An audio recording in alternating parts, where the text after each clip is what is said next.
Sebuah gedung di wilayah Pokrovsk terekam diserang secara membabi buta oleh pasukan Rusia, sedangkan tentara di dalamnya langsung ditahan. Rekaman momen serangan tersebut diunggah di Telegram pada Kamis, 6 Maret 2025. Dalam keterangan unggahan disebutkan, militer Ukraina melancarkan serangkaian serangan balik, namun dihadang.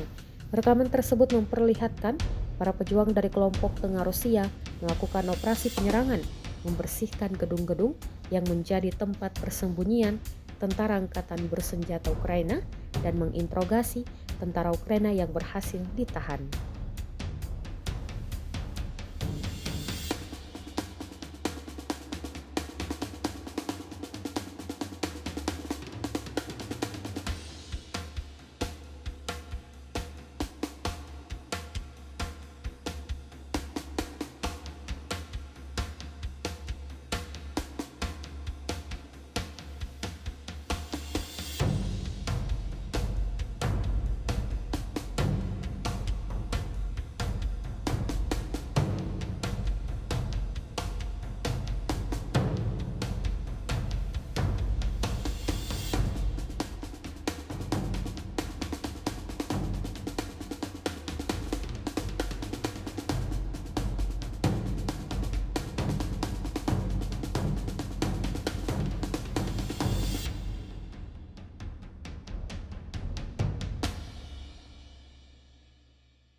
Download Tribun X sekarang, menghadirkan lokal menjadi Indonesia.